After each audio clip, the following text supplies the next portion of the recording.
at first I want to tell you this is a dream come true to be sitting among astronomers, scientists, because it's a unfulfilled childhood dream of mine.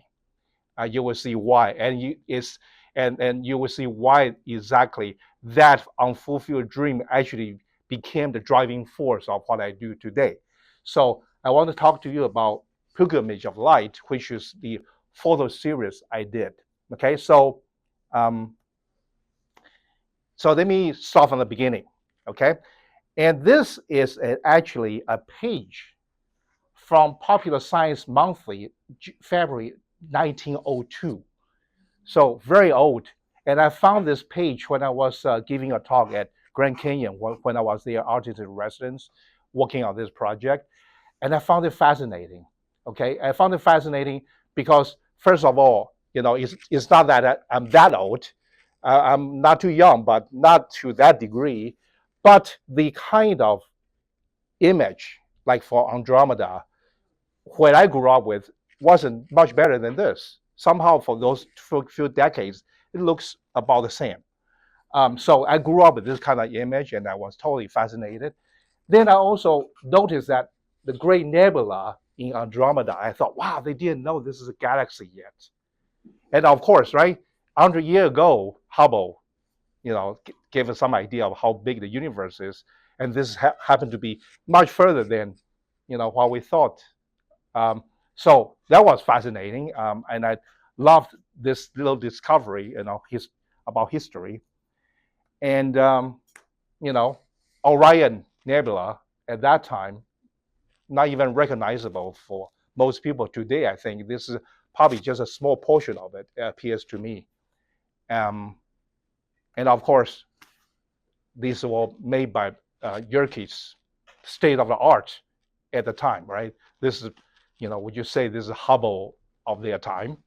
It's almost as good as that. So I was showing this just to let people know what kind of childhood I have, which is, I was totally a star lover, and I hope I would become an astronomer, which didn't come true, and I will tell you why very soon. So this is what we had in Taiwan. I grew up in Taiwan, and this is called, the translation of those 4 words is astronomical calendar. So every year we have one, and I have all of them. My dad happened to be working in the government, so he got me some free copies. And I read through them, and I was very fascinated. And I know all the terminologies in Chinese, the conjunction, whatever. I have to learn those terminologies after I came here. Then I realized I don't know anything about astronomical terms in here. So this is what I grew up with. And this is the evidence of how I got hooked. I was about 5, and my parents took me to a book fair.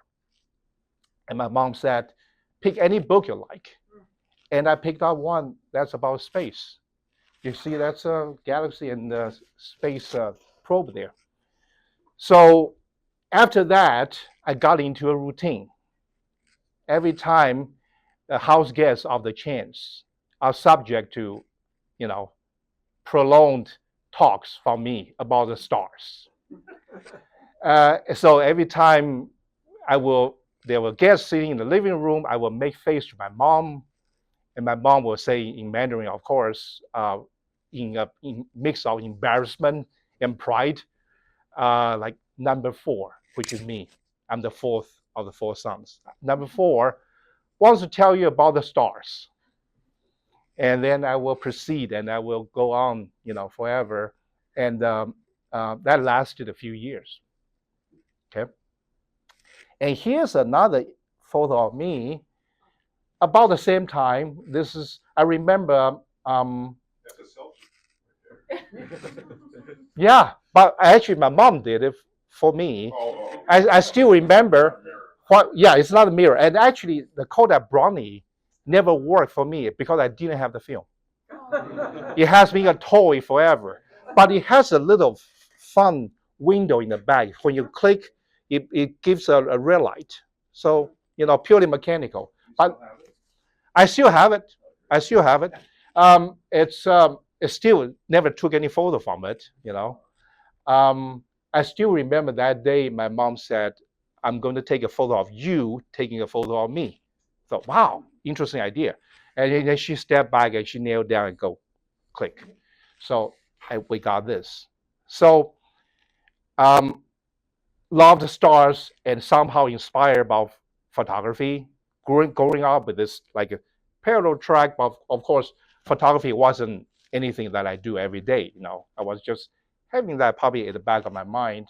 And then I'm going to skip the part of the pain and depression went through as a teenager when my math sucked, and people kind of told me, we were just talking about this, like, you want to be a scientist? You cannot have math like this. So, um, and then in Taiwan, we didn't have the major for astronomy, actually. So the closest thing I would have gone to would be physics.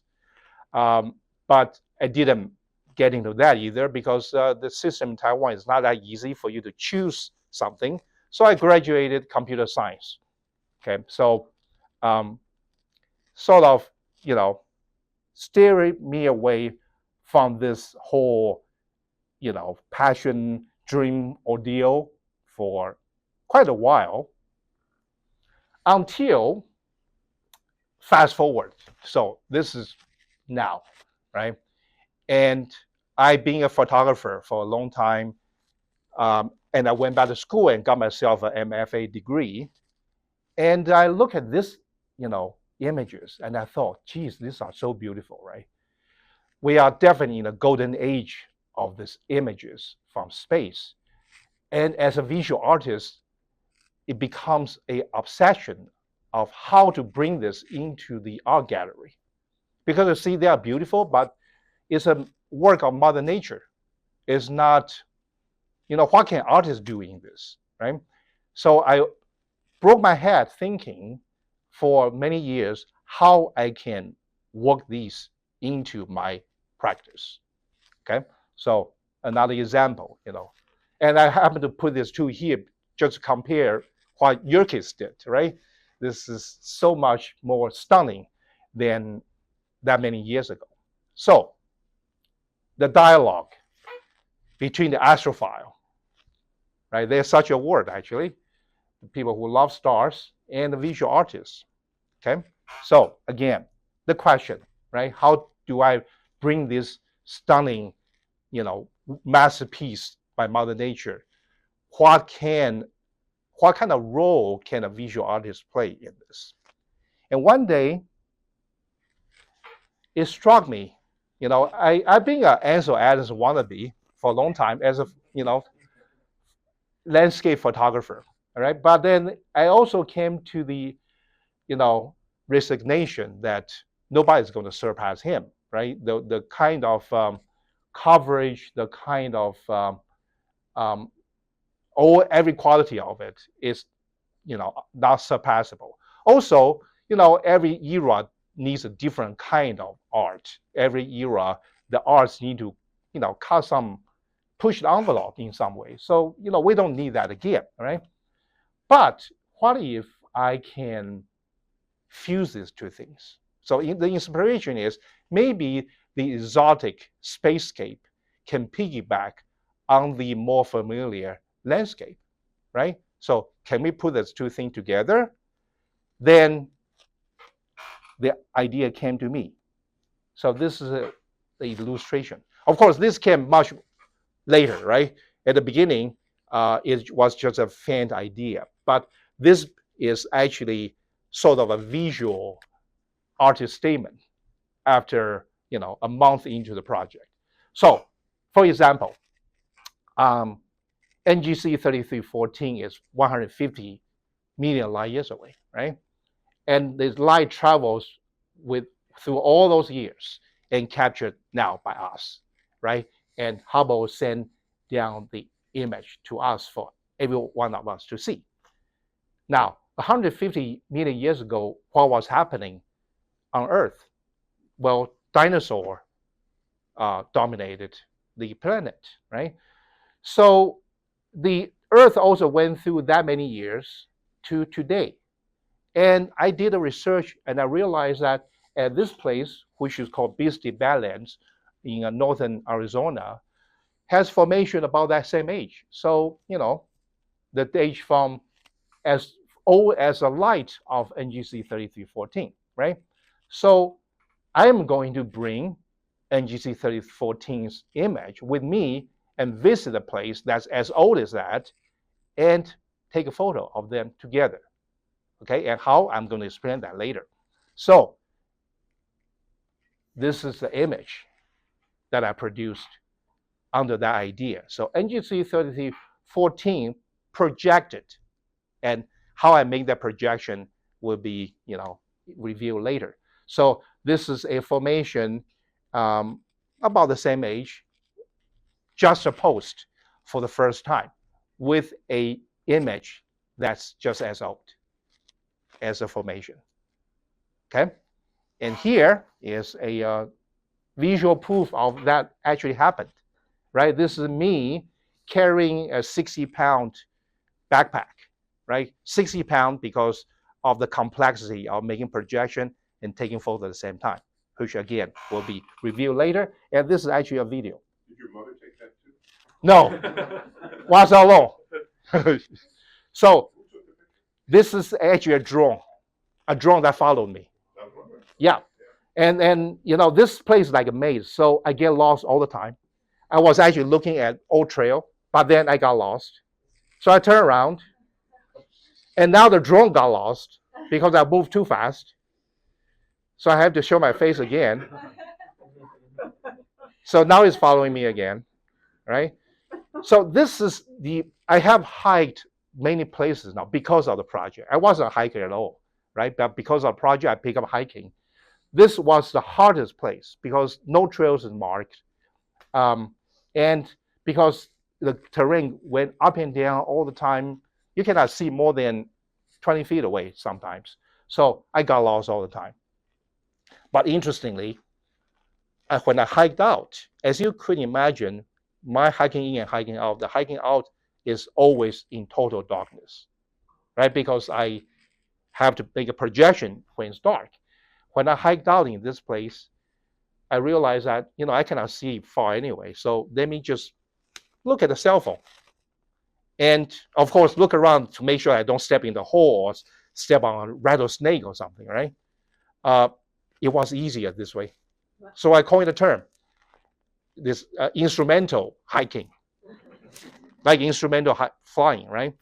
So at that time, when I hiked out of Beastly Badland, it was actually a lot easier. I didn't even get lost for once.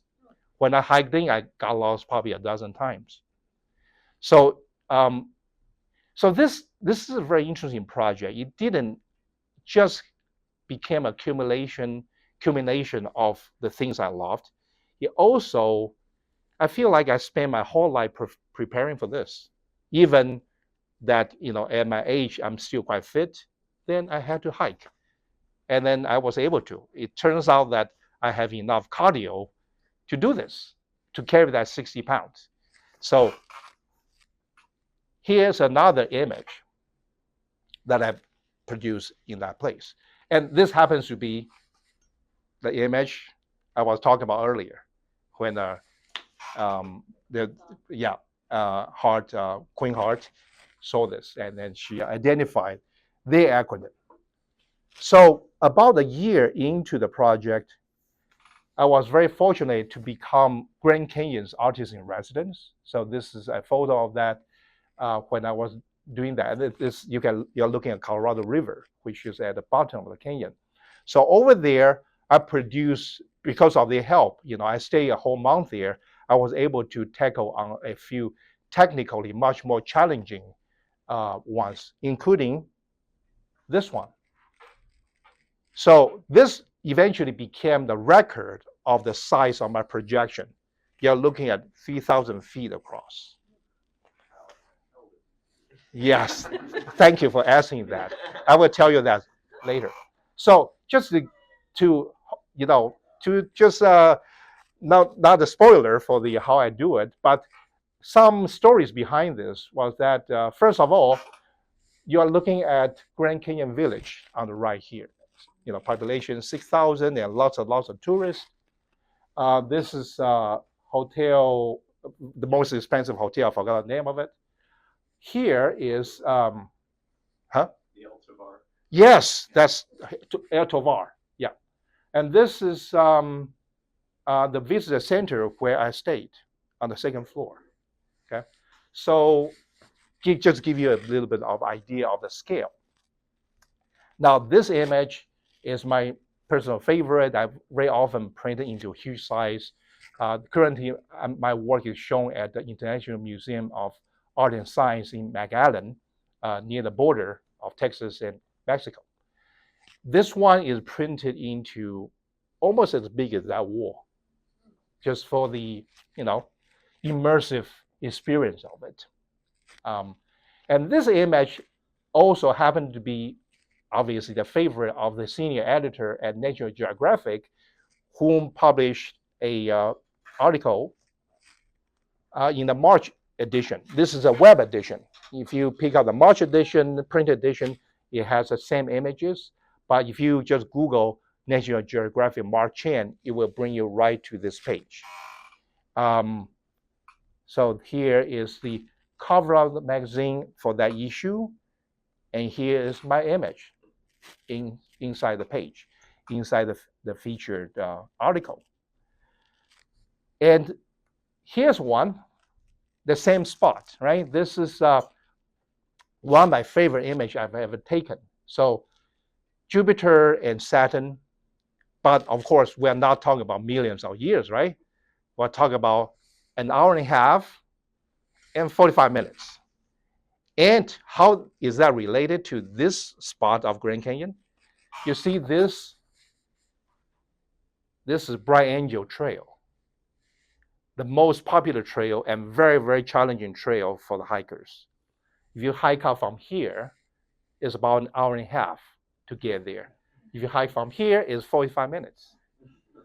So this image, the caption says, next time when you hike Bright Angel Trail, remember you are racing with light from the two giant planets. See who gets there first. And that's a highlight of the hikers. There's an interesting tradition to hike Bright Angel Trail in the dark. Of course, in the summer, it's much cooler. You avoid heat stroke. In the winter, it's probably also fascinating in some way. And you can see this is wintertime. When I was photographing this one, it was in the teens and wind blowing. So I actually, because of this residency, I was lucky, but I also got arthritis on my thumb because of this, too much work in there, low temperature. So didn't the hikers kind of wonder what was going on?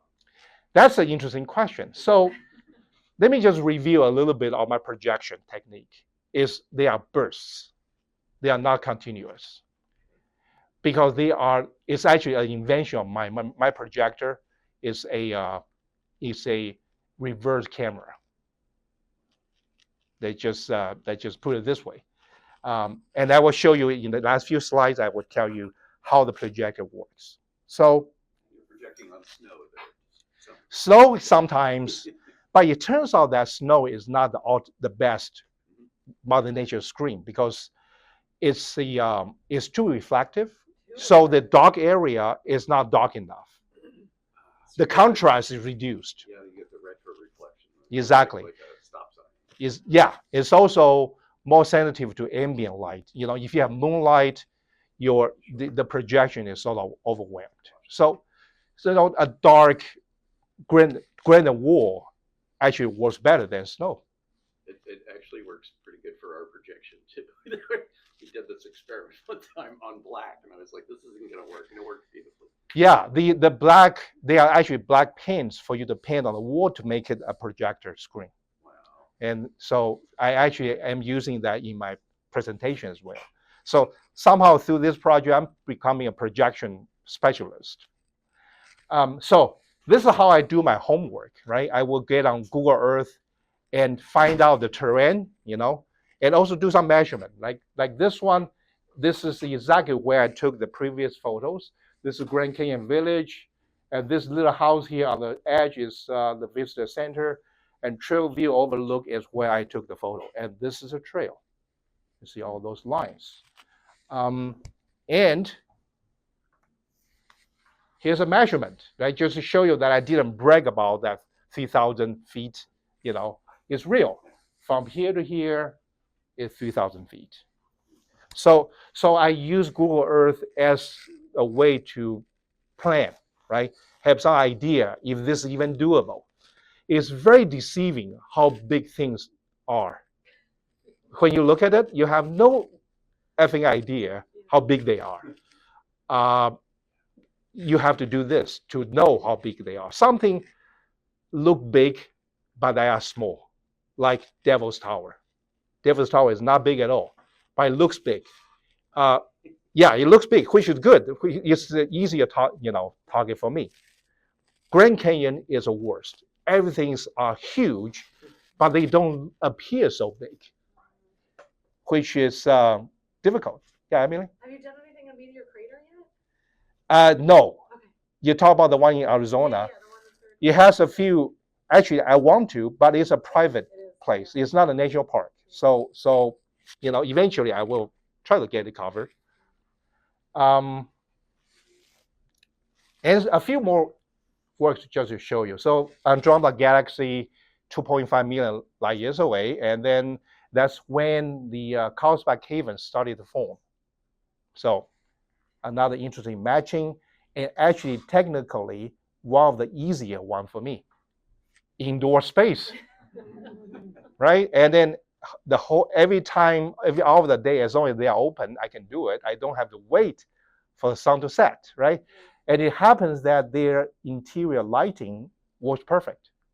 It doesn't overwhelm my projection, and this is actually one of the very early work when I still wasn't sure how my projections are going to impact the others. It turns out that there's no impact because nobody noticed it. Even my assistant, which is my wife very often, even though if I say, hey, watch, I'm going to project, pop, she said, what? She is so fast that you can barely notice it, which is a very interesting point because when I was at the artist in residence in Grand Canyon, the superintendent of Grand Canyon National Park actually said, hey, are you going to impact other visitors' experience in over here? Then the answer is no. Nobody can barely notice it. So back to the question of whether the hiker noticed anything, I bet they didn't. So you have a parallax between your camera and your projection. So. Yeah, two different devices. Right. So the projection is flash powered, and the flash is remotely synced to my digital camera. I fire the camera, the projection fires. So the flash is like a light source for both photographers. I simply turn the light source into a projector. Have you had a desire to have the projection and camera axes the same? I have thought about that. So that would be the way to eliminate. Stanley Kubrick did that. Right. In filming his Dawn of Man. Okay. Dawn of Human Sequence. Yeah, actually, I have made such a device once. Simply using this, how do you call that? The the semi-transparent mirror for the script. When people tape and then they need to read the script without taking their eyes away, they use that technique. But interestingly, that technique wouldn't actually help too much with this project because I have gradually learned that the separation of the 2 points actually helps with the composition. When they are too close together, they became two-dimensional. Yes, exactly. You actually, the photograph feels flat. It just feels like you composited. Exactly. Then the thing I don't want people to think is, oh, you photoshopped it. Yeah. There you go. And which is a terrible thing because within the photographic field, I'm known as a Photoshop master. I did a lot of things. I wrote books about it. I teach Photoshop. I'm certified by Adobe. So when I did this, people look and say, oh yeah, Mark, Photoshop again. Like, no, not this time. Because my explanation is that is conceptually wrong, because you see the light, the Earth formation, they spend that much effort through that much time to be with us today. And we live so briefly, but we happen to be witnessing that in our short lifetime. So me as an artist is a catalyst. I'm small, but I'm a catalyst. I have to sweat and make that legwork to bring them together. And that is only conceptually right. So I cannot Photoshop it. And that's the explanation for the misunderstanding. So, um, so I have covered quite a few different kind of places. This is a swamp in Louisiana. So the swamp in Louisiana is formed by the change of course of uh, Mississippi, right? And the cycle of that is about 1,000 years. Every 1,000 years it changed once. And this nebula, I forgot the name of this. I think it's part of Eagle Nebula, if I'm right. It's 2,000 light years away from us, so 2 cycles. And this place, the swamp, like in Shrek, is like portrayed as a terrible place, but actually it was so, calm and nice. It happened to be one of the best places I ever visited. So here's a short video of it. So I went there thinking that the swamp is so shady, so I can't do this early in the day and finish my work and go home. But they ended up staying there a whole day, wait for the light to go away so I can shoot more. Swamp is called Chicot. This one is called Chicot State Park in Louisiana. Yeah, they have quite a few. It's pretty common there, and these are cypress trees. So, beautiful trees, and I actually saw alligators swimming around. Not too close for me, but at a distance. So I stayed there, wait for the light to go away, and I took some more photos. And I have ended up spending my whole day there. And here's one that is somehow unique, right? This is a projection on the steam. Okay, so the cycle of Old Faithful is an hour and a half, which it's about the time for the light from Saturn to visit us, right? But interestingly, and again, my wife was my assistant in this one, and we've been working on quite a few places already, and all those places have one common thing: they can wait forever.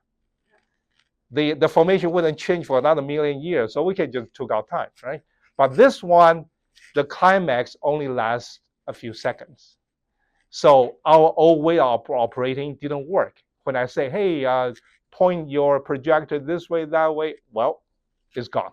So then we thought, oh, we'll come back after an hour and a half. And our hotel, Yellowstone Lodge, happened to be just a few steps away from here. So we changed strategy. I said, we have to do this. You are fully in charge of projector. I'm fully in charge of the camera. We don't talk. You just point, and I point, and we go click a click. And then it works. So, thanks to the way to work around. So here's a video of when we actually walk around Yellowstone to find a site, and which is actually a very typical thing I do is the scouting, right? The typical day for me when I'm in the field will be during the day. I walk around to find the place, and I found a few good places, and I will go back, get my equipment, and get there. So this was a little scouting hike we had together.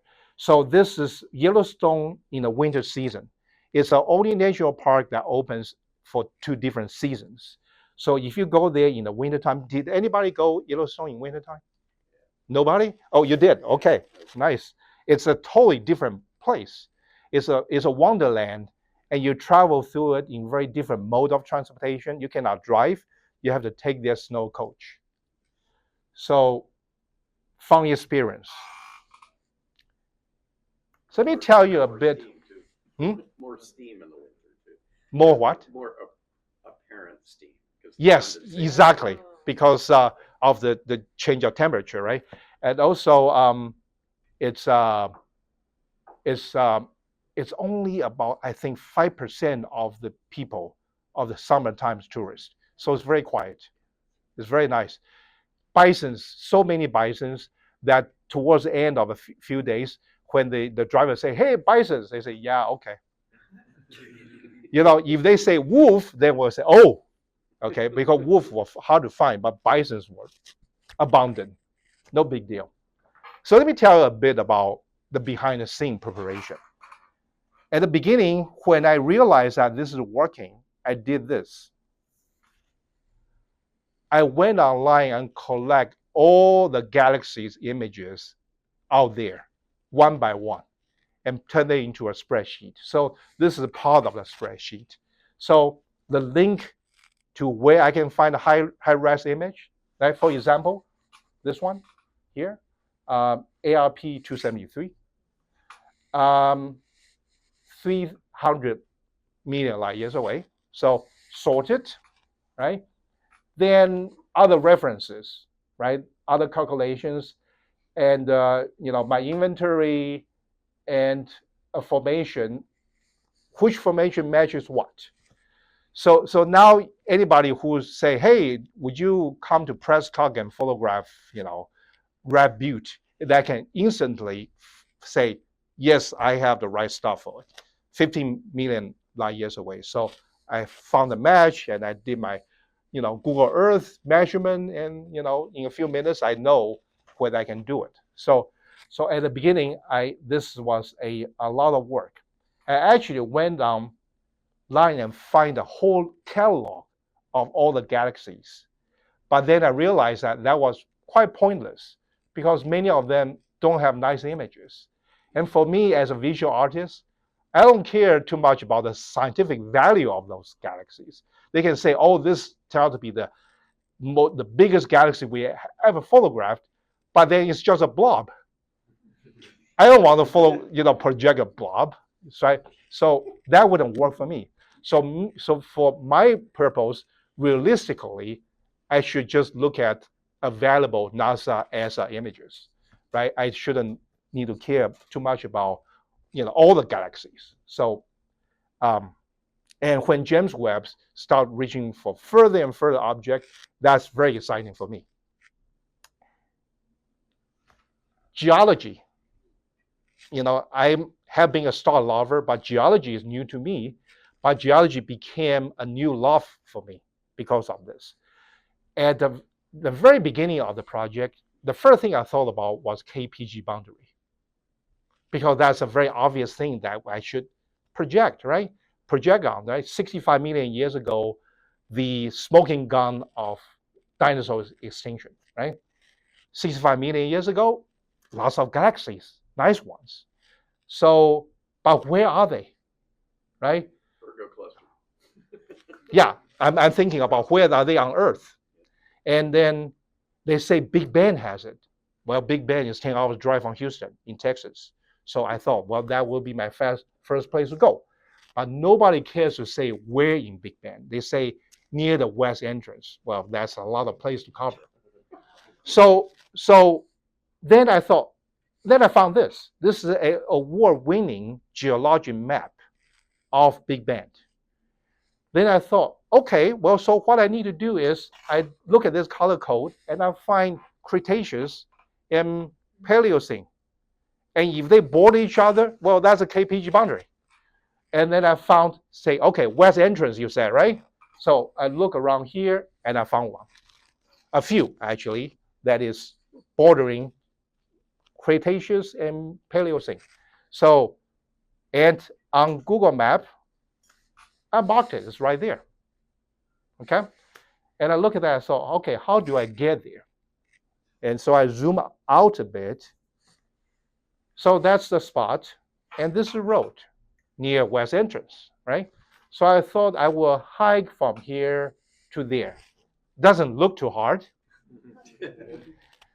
So when I got there, and I thought, I want to be I want to make sure I can get there, so I practice my hike during the day. And immediately I realized that this easy looking route wasn't easy at all.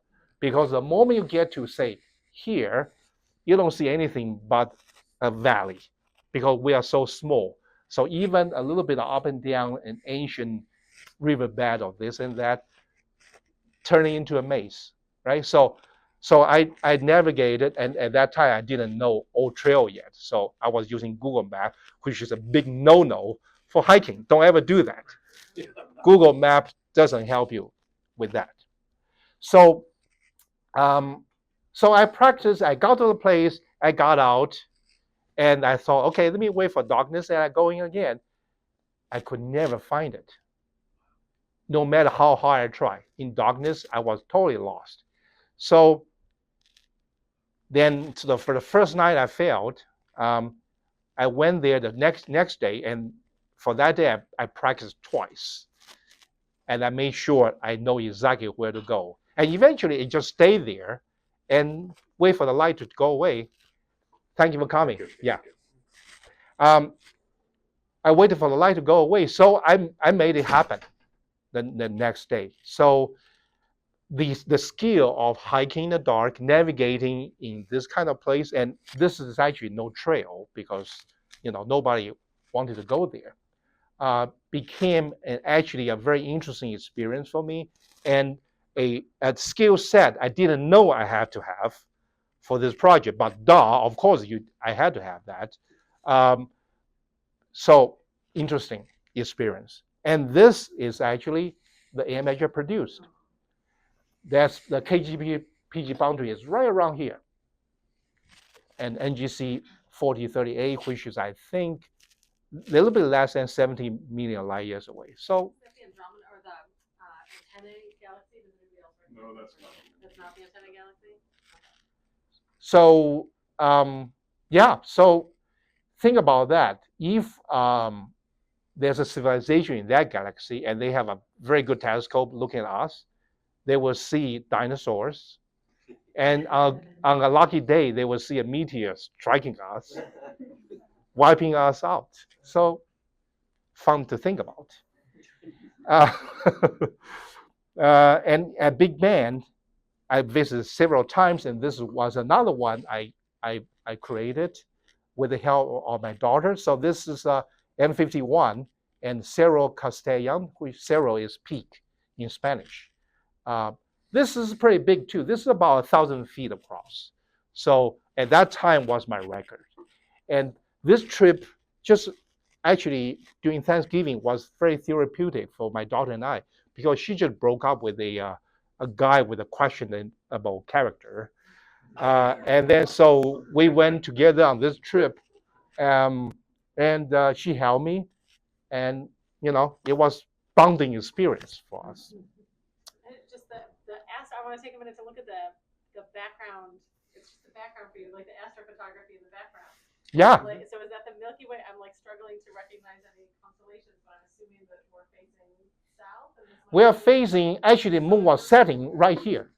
So this is west. West. Yeah, the moon was setting right behind Oh, is the peak. The glow is? Yeah, the glow is actually the moon. Oh my God. Yeah. You can see Elon Musk's satellite. I was gonna say there's a satellite. Well, this is actually an airplane. Oh, is that an airplane? I did see Starlink once when we were in Yosemite, and I screamed. I thought I saw alien ship. It was so weird because it looks like a train. Like ooh. Well, that's what I thought that was because it's a trail. Yeah. But actually, it's a blinking signal. The exposure of the ambient was about probably 10 seconds, so it went through a few blinks. And this is a documentation of how this was set up. This was where my daughter is. She was like probably 500 feet in front of me. So is that the moon? the moon is still not set yet in here. So we were getting ready. And this is quite a stunning formation in Big Bend that we photographed. So again, here's a measurement. This is the top view of the formation, and that's 1,000 feet. So here's another thing I did. This is actually at the very beginning of the project when I did, a few things in Big Bend, and I thought, where next? And in Google Earth, I found this amazing view of this, like Sierra Nevada, deep in the mountain, this kind of glacial lake, very hard to reach. It's called Pale Lake, and I look at this, I thought, wow, I have to go there. And then I did research, and I realized that the hike has to be going through, like from here's a trail, you have to go through a hump here, then eventually going through a few different lakes, and that's Pale Lake. At that time, I never hiked. So I consulted my niece, who is a hiker of the family, and I got to know REI, and it broke my wallet eventually. But hiking turned out to be another interesting thing that I picked up later in my life. And here's the image I produced over there. So that is the formation around, and that's Pale Lake. This really stunning. I've never been so far away from civilization, very, very isolated. The water tastes better than any hotel water I have been to. It's very clear, and marmots, like is it marmots? Marmots, like walk around me as if I wasn't there. They say be careful with them with your track pole because they like to chew on cork. So if your track pole is made of cork on the handle, they will eat it. So keep them away from the ground.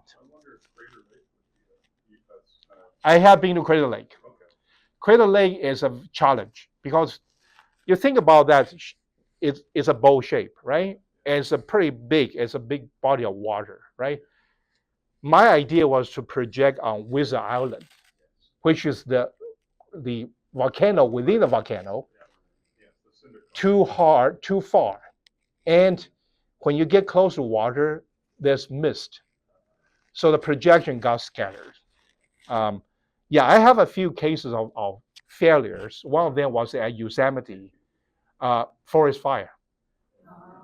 Lots and lots of forest fire happening. The smoke, the particulate in the air is a major problem for projection.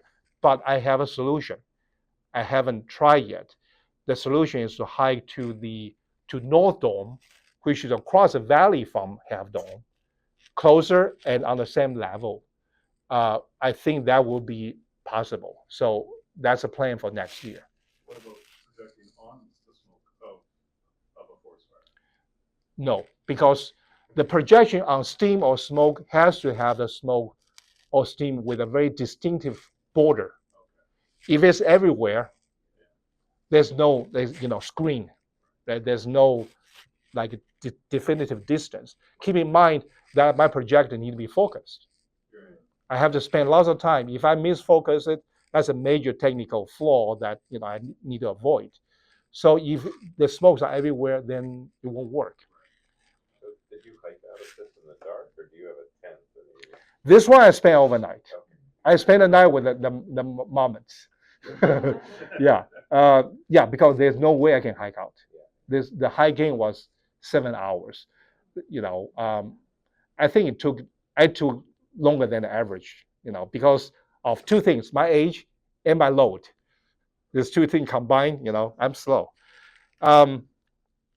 So this is the second time I was invited by Grand Canyon to do that, to do the artistic residency. I had unfinished business because I had never been to the bottom of Grand Canyon before this. So this time I was determined I'm going to make projections at the bottom. So this is a hike before I went there. This is halfway to the bottom. So this is Cocolino sandstone, right? That's vertical cliff. That's Cocolino.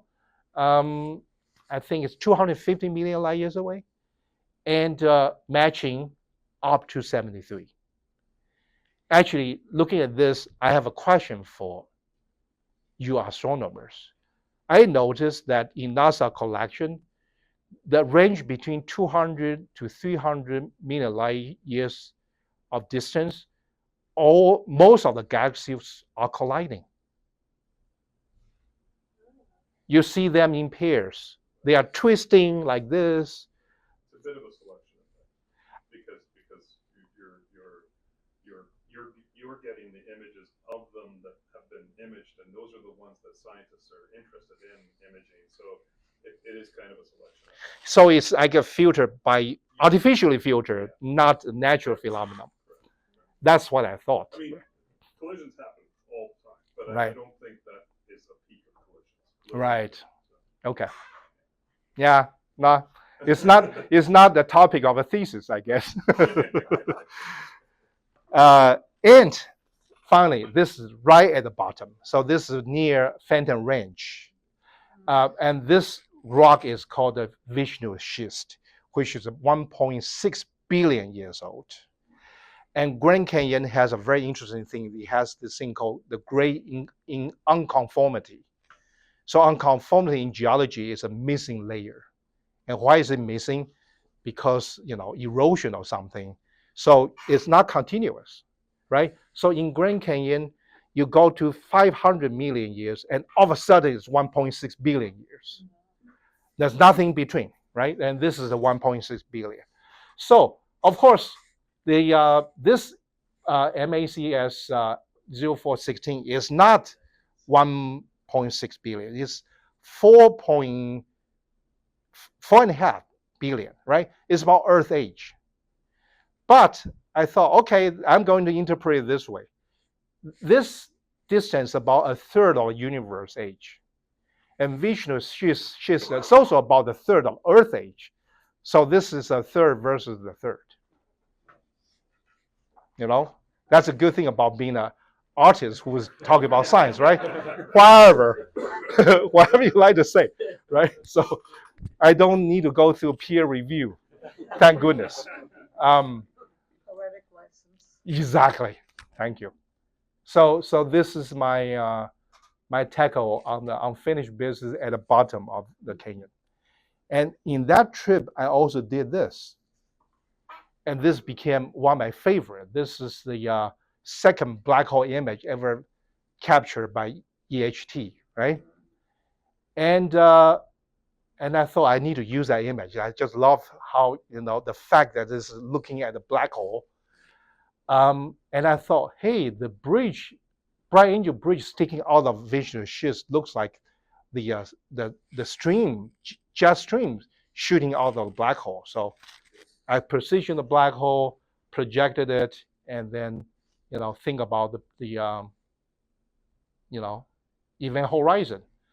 So, and of course, you don't need to see this illustration. This is for lay people, just to tell them what the jet stream looks like, in comparison to that. So that's the idea. All right. Yeah. So this is another example of why the projection of cameras should be separated. And I want to separate so much that I have a few ideas that, for example, in Grand Canyon, in Yosemite, you have this tunnel view where you can see El Capitan, Half Dome at different spots. It would be nice if I can have somebody who bring the projector forward to around them where I stay at tunnel view, and I photograph this grand view with a few different projections.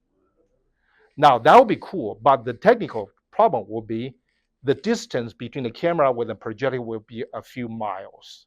And there's no wireless trigger available today that can do that. I did the research, I asked around, and somebody say, you should get a remote, detonator for the dynamite. And there's such a product. I found one manufacturer for that online, and I asked them to change the wiring, and I have the trigger in my hand. We did that on the moon. Triggered and Yeah, they carried charges so that they could see the geologic layers, and so after they blew charges up. Okay. So yeah, I do have the equipment to do that. Just wait for my time and Volunteers, yeah, Volunteers, yeah, sure, yeah. There's no dynamite, so don't worry. We have a beautiful diorama of just that view with the coyote and North American mountains, if you want to see it. Okay, Oh, with the okay. Add that to our list. Perry Wilson's painting. okay, Amazing. okay. I have a Google map with a few hundred dots on it, and those are my bucket list. Like every time somebody show a nice photo of someplace, oh, where's that? And then they told me the place, and I found out, and I checked my spreadsheet, and I thought doable, put a dot. So lots and lots in North America, many in the Patagonia, in Chile, some in Europe. Have you been out to Xinjiang? Xinjiang, it will. I bet it will be stunning, right? Here's the thing, this money, funding, and also my time, right? Because I have other obligations, and now this year, the series is getting some attention from here and there. So I'm attending talks, presentation, which I love. But then it took away my time to shoot. So, not complaining, but just saying that the resource is limited. Yeah, that's why I'm actually combining this time. I tell you what I'm going to do. So, That's exactly what our idea is. yeah, we were having in mind. Genius. He's a genius. Yeah. Brian, who do we have to talk to? Do you remember the spectrum? Remember the green spectrum? Yeah, and it kind of looked like a jack-o'-lantern. We're gonna do so. This is my idea. You guys are the people that we need to talk to about it. Yeah. Great. So, ta-da! Finally, let me tell you about this. So, this explanation part is probably not necessary for this audience, right? We have some theorists in the room. No. Okay. Yeah. So how the camera works, right? The light goes in, focus, and form the image, and the projector is actually the reverse of that, right? If you replace the film or the sensor with a glowing LCD, then the light comes back out, right? I didn't invent this. Actually, I know the astronomers did that with the Arecibo thing, right? People use Arecibo to shoot signals back out, right? For the SETI as well as for the radio to probe Venus. Yeah, that's how they got distances to accurate distances to meteor asteroids and things like that too. Yeah. So it's the same idea. It's reverse of the direction of signals. So reverse the camera, and I should be able to make it a projector, right? So I have a lot of cameras to play with. So here it comes. Taking a Nikon F101, 111, yeah, apart and turning into a projector, right? And the important thing is the projector is powered with flash because I don't need continuous lighting. This is not for watching, right? This is for photographing. And the reason why a conventional projector wouldn't work is, first, it's not bright enough. And if it's bright enough, it's $30,000, 300 pounds. No way. That's for movie theater or for like a projection mapping show. Not for me to carry to Beastie Bad Land, right? So this is my solution. So eventually I build this. I call it POP, projector of power and portability, right? So a flash in the back, a very bright lens. I need to use lens that's f1.2, f1.4, the smallest, f1 if possible, right? They are all big apertures, right? So I sold most of my lenses and bought all new lenses for this purpose, okay? And I also been a Nikon user all my life and realized that Nikon's F mount is too small for bright lenses. Canon's EF mount has a lot of bright lenses. Many of them third party, like this called Rokinon, is a lot cheaper than a Canon, but it's pretty good lens. A trigger wirelessly connected to the camera. So I fire the camera, the flash fires. And this is the back of it. So I have an archive of this. cut, acrylic plate and with the slide. So this is actually slide. So these are the public domain NASA images enhanced by me and sent to a lab called slidesfromdigital.com. But no, yeah, slidesfromdigital.com. And then they turn into slides. Where are they? They are in the Bay Area, in Oakland, but it's online order. Huh? That's the .com. Yeah, yeah.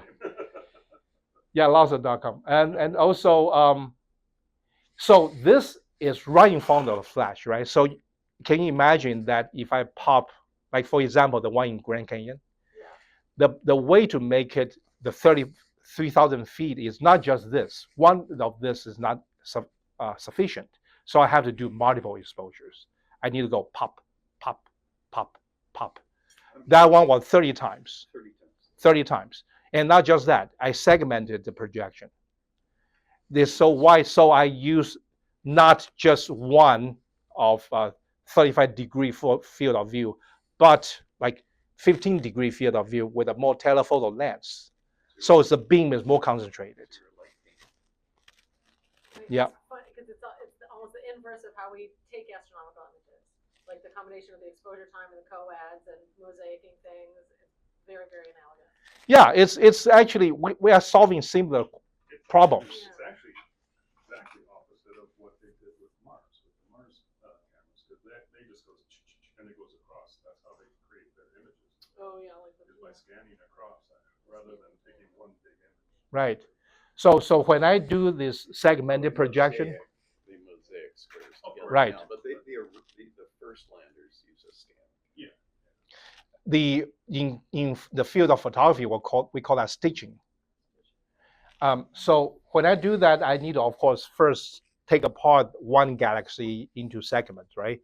And then what I do before I go is at home, I project them on the wall and I will align them exactly. And I take down how many degrees. And my tripod head is a one with a dial. I have to buy those one with a dial. They are not precise enough because nobody do it like this, right? So the scales are pretty rough, right? But it still helps.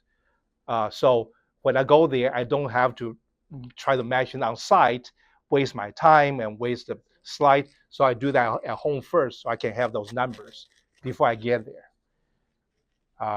So I'm wondering really quick, do you have to do any image processing to go from like the digital file to how it prints on the slide? I have to enhance them. Yeah. Because this also came to realization like 1 year into the project that if I just have the original NASA to be made into slide, they are not optimal for what I need, right? They look great on the monitor. Because think about this, if I can just go into Camera Raw of Adobe Photoshop and I drag exposure by one stop, that's twice as bright for me and make the projection a lot easier. So on a histogram, I will much prefer that lots of things are on this side, near the brighter side, instead of a balanced one. A balanced one will look nice, printed or on the computer monitor. But for me, more things here means I don't have to pop 60 times. I just need to pop 30 times. So now I almost have like a whole formula in how to enhance them. I can quickly throw them into Camera Raw, and then I increase exposure, increase clarity, then it works for me. So here's the what's happening in 2025 other than National Geographic, which was also a dream come true because I love that magazine my whole life. I have been showing a few places. This is in Wright Gallery at the Texas A&M. So a few shots from the exhibition. I use a lot of very large prints. All the bigger ones are, 3, 4, 5 feet across. And currently happening in McAllen, International Museum of Art and Science, and is going on right now. Actually, the opening reception is next week. This is in McAllen, Texas. This very near the border. So everything's bilingual there. They have a staff that translated everything for me into Spanish. So this is the whole that shows the, yeah, that's, like I said, this one is made into a huge one. When I did it once in NAM, I was using adhesive prints for those big ones, and I hated it because at the end they all dead, peel down, right? So this time I'm using magnets. These are uh, strips I made with magnets in their back. So there people hand it for me. Yeah. The magnet ones, what they did is you put steel tapes on the wall. Then you went click pretty quickly. So and reusable, which is great. And that's me striking a John Travolta pose under the banner. Yeah. And I was thinking, they have that made. Maybe I can keep it. if I propose to American Museum of Natural History and tell them that you can save some money by reusing that, do you think I have a better chance?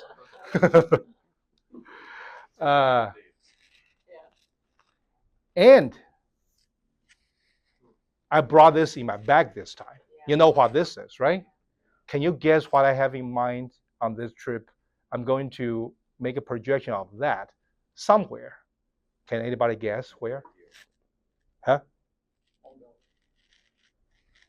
Homedale, yeah, Homedale corn, right? Oh, that's great. Yeah. Because that's not a different concept, right? I have this project that I haven't done, but this will be the first one, is to project related historic images on the equipment.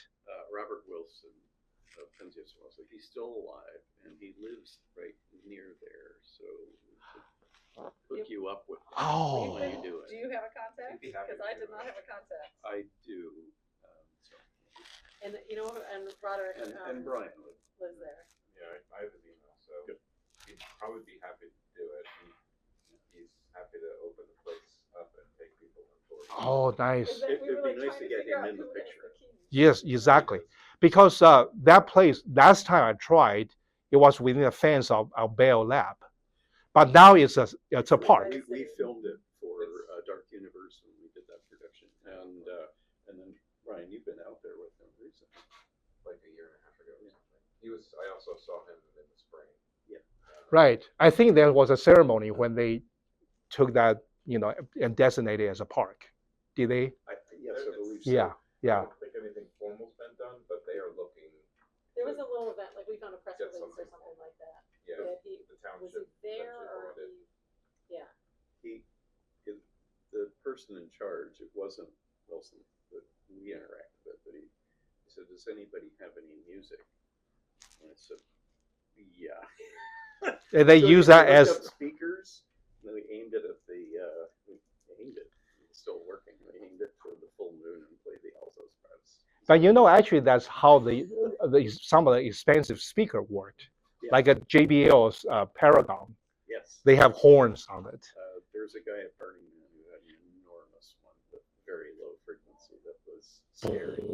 Yeah, it shook the whole thing. That would be nice. This is will be the beginning of a project. I was looking at the canal on this. I would love to bring this Flagstaff and to project Yeah. over there. We know people a little.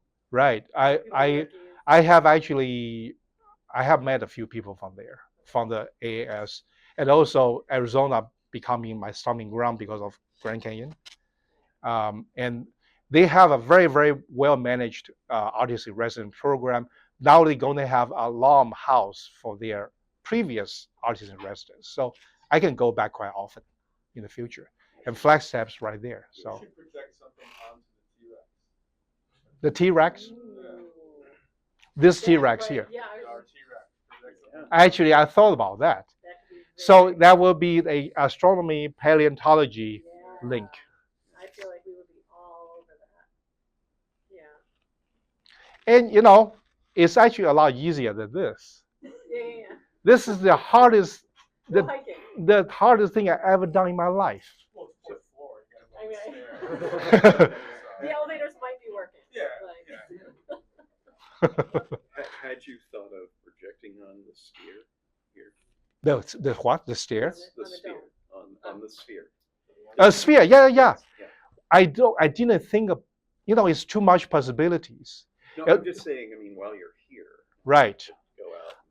Sure. I'm not a kid. I didn't want to promise anything. 'Cause I didn't The- know who to. I did think about this, and I thought this would be actually quite challenging because of the shape of the thing. I probably have to project from different spots.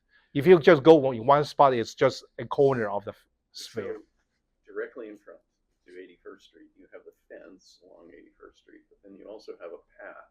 On the path, there are a couple benches, and so there's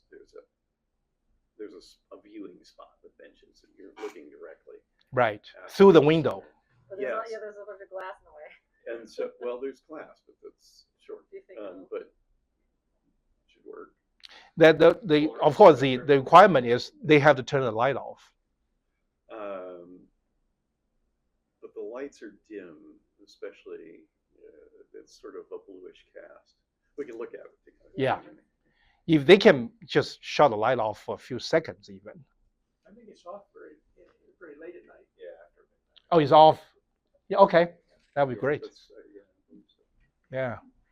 Because, remember the inverse square law. It gets dimmer very quickly. This is tiny compared to what Yes, you're of course. shooting. And it's white and it's there's less, but also if you're elevated up to the street level, you're a little higher than this lower point. Oh, And so you're revealing a little bit more of the sphere. I see. And it's also a beautiful photo spot for the road. Okay. Are you around the rest of the day? Yeah. Do you have some time? Okay, Yeah. because we can walk around. Oh. I just realized how late it was. Like it's almost 12:45, and so Oh. everybody has to go. But Oh, well, probably all getting Q hungry, so- Q&A time. Yeah, yeah, yeah. I have a question. Yeah. Here, actually. Did you consider choosing a CMB image that did not have the Milky Way subtracted out? I mean, there it is. I didn't even know what that is. Is that Milky Way subtract out? Oh, yeah, yeah, yeah. So Also, that's where the we Milky talked Way. Well, about- I have a few. There's one You in the see back the- there. Yeah. That one has This the one Milky doesn't Way. have the Milky Way on it. Oh, I see. I've been wondering what that red thing is. It's not that particularly hot. It's actually subtracting Milky Way. I see. Well, that's why I need to be here. Also, I feel bad that the Planck image, like that looks like the WMAP image, and the Planck image is newer and more detailed, but they chose less saturated colors, and so the WMAP image gets used a lot more than the Planck image. Like, Well, it's also, I think- One is now, Yeah, one is yeah, east. that's what I'm thinking Yeah, too. yeah. I think the aesthetics is important. Right? It says artists, right? Yeah. I'm more on the side of the lay people. What am I looking at? Like I said, if it's a very important galaxy by the blob, Yeah, yeah, yeah. I'm not interested. Yeah. Can I ask, related to that? Sure. You showed Saturn on Old Faithful, for example. Yeah. There are a gazillion photos of Saturn. How do you choose One Saturn. one? It's a pure consideration of the aesthetics. It's a compositional That consideration. you have in your mind, like the aesthetic that you want? It's interesting. I can play as much as I want, but the moment I got there and I project and look at that, I say, nah. It's just it's a very interesting harmony, or the lack thereof between these two things. Some of them just don't go well together.